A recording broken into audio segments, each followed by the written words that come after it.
Assalamualaikum warahmatullahi wabarakatuh. Perkenalkan, kami dari kelompok 3 yang beranggotakan saya, Dea Amelia dengan NIM 18550353 dan rekan saya, Devi Retno Ambarwati dengan NIM 18550354. Kami di sini akan memaparkan cara memulai usaha dan sektor usaha. Pembahasan kali ini mengenai tentang gerbang wirausaha, di mana gerbang wirausaha yang pertama adalah memulai dari awal. Yang kedua ada akuisisi atau membeli yang sudah ada. Yang ketiga ada franchise. Yang keempat ada broker. Yang kelima ada multi-level marketing atau MLM. Dan yang pasti kita akan membahas tentang sektor usaha, di mana sektor usaha kali ini meliputi usaha industri, usaha perdagangan, dan usaha jasa. Memulai dari awal. Ketika kita mulai dari awal, maka kita membutuhkan yang namanya input. Input di sini meliputi bahan baku, keuangan, sumber daya manusia, dan peralatan. Setelah kita memiliki input, maka kita akan melanjutkan ke tahap yang namanya tahap proses. Proses di sini meliputi bahan baku dan keuangan. Setelah kita melalui tahap proses, maka kita akan menghasilkan namanya output. Tentu saja output di sini yaitu adalah produk. Setelah kita mendapatkan output, maka kita akan mendapatkan yang namanya outcome. Tentunya di sini yang kita harapkan outcome-nya adalah keuntungan. Adapun kelebihan dan kekurangan memulai dari awal. Kelebihan yang pertama adalah gagasannya murni. Yang kedua adalah bebas berekspresi. Karena kita memulai dari awal, maka kita masih bebas berekspresi ingin seperti apa usaha yang akan kita jalani. Yang ketiga adalah fleksibel dan mudah pengaturannya, yaitu kreatif dan inovatif. Adapun kekurangannya adalah yang pertama, pengakuan nama yang kurang. Memulai dari awal memang tidak dipungkiri usaha atau produk yang kita hasilkan belum cukup dikenal oleh masyarakat. Yang kedua adalah fasilitasnya yang tidak efisien. Yang ketiga masih penuh ketidakpastian. Dan yang keempat, persaingan masih kurang diketahui. Akuisisi. Akuisisi adalah pengambil alihan atau take over sebuah perusahaan dengan membeli saham atau aset perusahaan tersebut. 3 bentuk dasar akuisisi. Yang pertama adalah merger dan konsolidasi.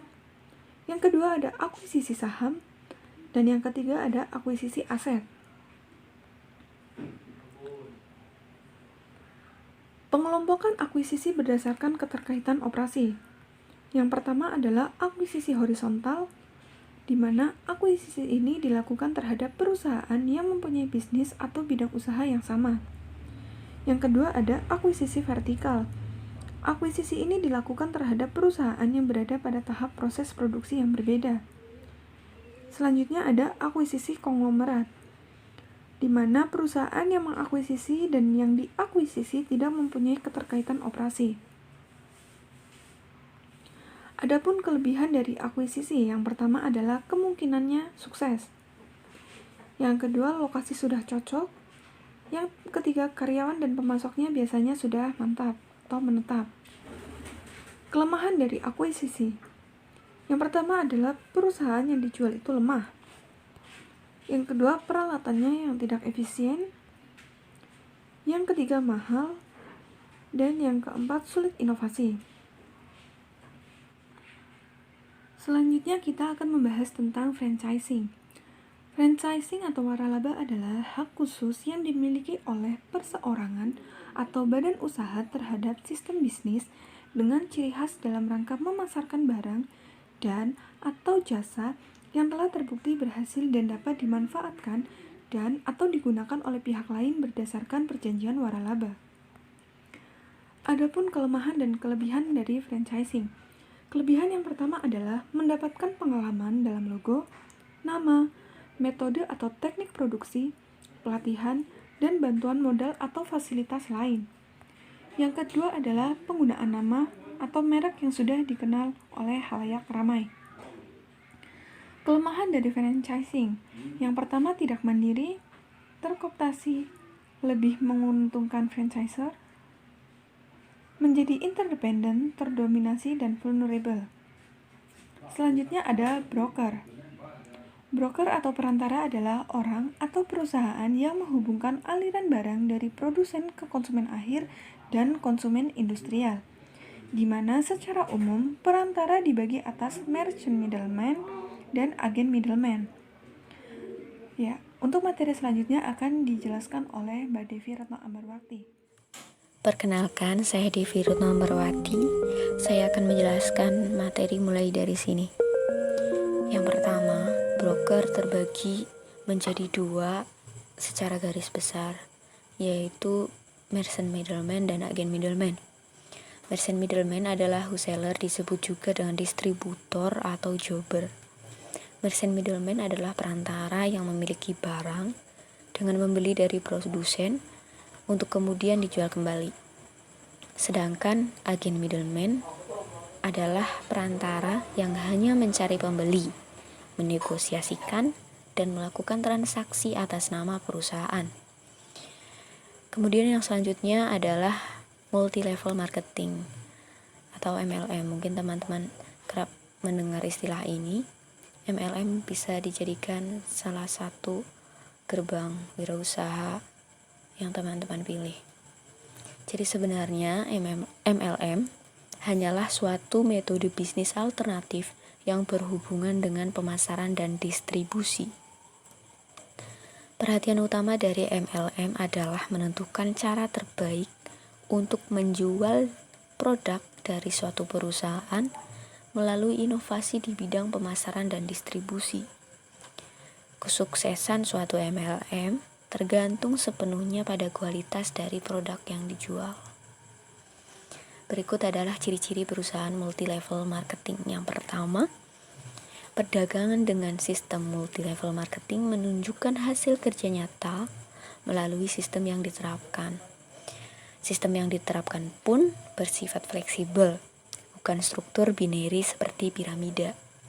Jadi biasanya member dari perusahaan MLM ini akan menunjukkan hasil kerja nyata dengan gabung di perusahaannya untuk menarik orang-orang agar mau bergabung di jaringannya.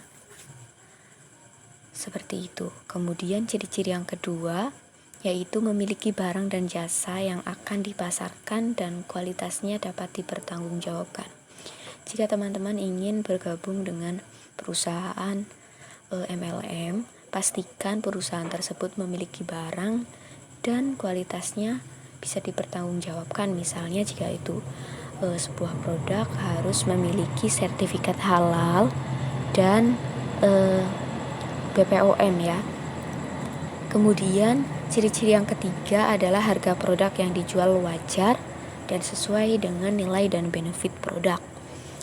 Lalu ciri-ciri yang keempat, perusahaan menerapkan multi-level marketing berbentuk badan hukum. Selain memiliki surat izin usaha perdagangan, juga memiliki surat izin usaha penjualan langsung yang terdaftar sebagai anggota APLI. Jadi yang dimaksud dengan penjualan langsung, produk dari perusahaan ini tidak dijual secara bebas di warung-warung ataupun toko retail ya. Jadi yang diterapkan itu member menjual langsung kepada konsumen. Seperti itu. Oleh karena itu mereka juga menarik orang-orang untuk bergabung dan ikut menjual juga. Bisa jadi yang tadinya adalah seorang pengguna produk suatu saat menjadi penjual juga dengan bergabung menjadi member. Namun kita perlu mewaspadai karena banyak investasi yang berkedok MLM dan melakukan money game. Money game yang dimaksud di mana memiliki struktur piramida atau ponzi yang menguntungkan orang yang pertama gabung atau di posisi atas dan dapat merugikan orang yang baru bergabung atau di bawah istilahnya dalam jaringan. Namun tidak perlu khawatir karena berikut ada ciri-ciri MLM yang melakukan money game. Yang pertama, adanya pembayaran sejumlah uang kepada perusahaan. Yang perlu diwaspadai adalah pembayaran dalam jumlah besar ya teman-teman. Kalau misal dalam jumlah puluhan ribu saja, mungkin tidak perlu khawatir. Yang perlu dikhawatirkan adalah dalam jumlah mungkin ratusan ribu, jutaan, bahkan puluhan juta, itu indikasinya besar melakukan money game. Kemudian yang kedua, peserta tidak menerima hak untuk menjual produk perusahaan. Jadi kalau kita ingin gabung kepada perusahaan MLM, itu kita perlu memastikan produknya itu benar-benar ada atau tidak, karena banyak investasi yang mengaku memiliki produk dan ternyata produk itu tidak ada, atau ada tapi seperti yang sudah dijelaskan tadi, kualitasnya itu tidak dapat dipertanggungjawabkan. Kemudian yang ketiga, peserta menerima imbalan dengan cara merekrut orang lain ke dalam program. Nah, untuk lebih jelasnya kita lihat di poin keempat, imbalan berupa komisi, dan ini tidak berkaitan dengan penjualan produk kepada pengguna akhir. Jadi imbalannya itu secara langsung. Misalnya tadi dari poin 1 kan ada pembayaran sejumlah uang. Nah, itu orang yang mengajak itu akan mendapatkan sekian persen dari uang tadi yang dibayarkan oleh si orang yang baru gabung, seperti itu. Selanjutnya akan saya jelaskan tentang jenis sektor usaha. Yang pertama, industri. Industri adalah suatu bidang atau kegiatan ekonomi yang berkaitan dengan pengolahan bahan baku atau pembuatan barang jadi di pabrik dengan menggunakan keterampilan dan tenaga kerja dan penggunaan alat-alat di bidang pengolahan hasil bumi dan distribusinya sebagai kegiatan utama. Macam-macam industri itu, yang pertama ada industri primer. Industri primer berkaitan dengan produksi barang dengan bantuan alam. Ini adalah industri yang berorientasi pada alam, yang membutuhkan usaha manusia yang sangat sedikit. Kemudian yang kedua adalah industri sekunder. Industri ini akan terlibat dalam produksi ulang dan perbanyakan rempah-rempah tanaman dan hewan tertentu dengan objek penjualan. Tujuan utamanya adalah untuk mendapatkan keuntungan dari penjualan tersebut. Kemudian yang ketiga adalah industri ekstraktif. Industri ekstraktif berkaitan dengan ekstraksi atau pengambilan barang dari tanah, udara, atau air. Umumnya produk industri ekstraktif masuk dalam produk mentah dan digunakan oleh industri manufaktur dan konstruksi untuk memproduksi barang jadi. Kemudian yang selanjutnya ada industri manufaktur. Industri manufaktur bergerak dalam mentransformasikan bahan baku menjadi produk jadi dengan bantuan mesin dan tenaga kerja. Barang jadi bisa berupa barang konsumsi atau barang yang lainnya. Kemudian ada industri konstruksi. Industri konstruksi mengambil pekerjaan konstruksi bangunan, jembatan jalan, bendungan, kanal, dan lain-lain. Industri ini berbeda dengan industri jenis lain karena dalam hal barang industri lain dapat diproduksi di suatu tempat dan dijual di tempat lain. Tapi barang yang diproduksi dan dijual oleh industri ini dipasang di suatu tempat. Yang keenam, industri jasa. Industri jasa di mana yang ditawarkan adalah jasa, misalnya pariwisata, hiburan, dan fasilitas yang lain. Kemudian industri yang selanjutnya adalah industri kuarter, merupakan industri yang melibatkan penggunaan industri teknologi tinggi. Yang selanjutnya adalah sektor usaha perdagangan. Usaha perdagangan atau usaha dagang adalah sebuah usaha di mana kegiatan utamanya adalah melakukan pembelian barang atau produk, untuk kemudian barang atau produk tersebut dijual kembali dan mengambil keuntungan tanpa melakukan perubahan kondisi dari produk yang dijual. Jenis usaha perdagangan di Indonesia ada usaha kuliner atau makanan, usaha dagang kebutuhan fashion misalnya pakaian, usaha perdagangan gadget, usaha pulsa dan kuota, dan ada usaha perdagangan komoditi. Kemudian yang selanjutnya ada sektor industri jasa. Sektor ini disebut juga sektor tersier atau sektor ketiga setelah sektor primer dan manufaktur tentunya. Nah, sektor jasa ini berfokus pada interaksi dengan konsumen, berbeda dengan sektor manufaktur yang berfokus pada pengolahan barang.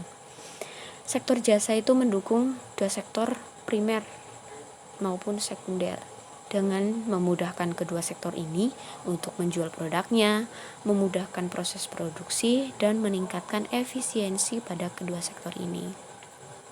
Misalnya, jasa pemasaran atau marketing, jasa pendidikan, dan jasa perbankan. Nah, kita sudah mencapai pada slide terakhir dari kelompok kami. Saya mewakili kelompok kami, De Amelia, mengucapkan terima kasih atas perhatiannya. Silakan kepada teman-teman yang ingin bertanya. Semoga apa yang kami sampaikan dapat bermanfaat. Sekian, wassalamualaikum warahmatullahi wabarakatuh.